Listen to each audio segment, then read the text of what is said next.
Yamata no Orochi, conte du Japon. Il était une fois un dieu appelé Susanoo. Susanoo vivait dans le royaume des cieux, gouverné par sa sœur, la déesse Amaterasu. Mais il commettait beaucoup de crimes, et avait entre autres profané le temple sacré et détruit les bordures extérieures des rizières. Au début, Amaterasu protégeait son frère. Mais un jour exaspérée, elle alla se cacher dans une grotte, et suite à cela, les ténèbres s'abattirent sur le monde, et de nombreux malheurs arrivèrent. Les dieux chassèrent alors Susanoo de leur royaume. Susanoo, banni, descendit sur terre et arriva sur les bordures d'un fleuve, près d'un endroit appelé Torikami. Il y vit alors des baguettes à la surface de l'eau emportées par le courant. Se disant qu'il devait y avoir des habitants en amont, il se mit à remonter le fleuve à la recherche de ces personnes. Au bout d'un moment, il finit par tomber sur un vieil homme et une vieille femme qui pleuraient en étreignant leur fille. Susanoo leur demanda « Pourquoi pleurez-vous tous autant ?» J'avais autrefois 8 filles, mais Yamata no Orochi est venu chaque année pour en dévorer une. La période où il se montre approchant une fois de plus, nous ne pouvons que pleurer. De quoi a l'air cette créature, Yamata no Orochi? Orochi a de grands yeux rouges et un seul corps pour 8 têtes et 8 queues. De la mousse recouvre son corps où cyprès et cèdre poussent. Il dépasse 8 montagnes et est aussi long que 8 vallées. Son ventre est toujours enflammé et trempé de sang. Laissez-moi épouser votre fille, et j'irai éliminer Orochi. Excusez ma rudesse, mais nous ne connaissons même pas votre nom. Je suis le jeune frère d'Amaterasu. On m'appelle Susanoo. Pardonnez mon manque de respect. Veuillez accepter la main de notre fille.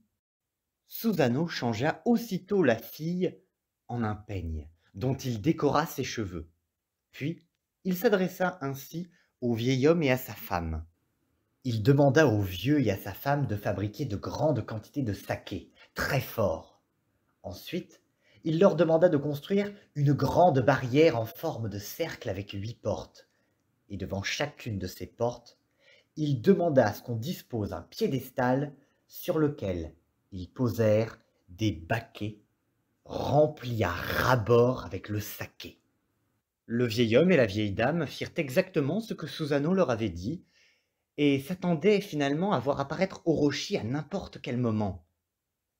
Soudain, dans le grondement sourd de la montagne, Yamata no Orochi fit son apparition.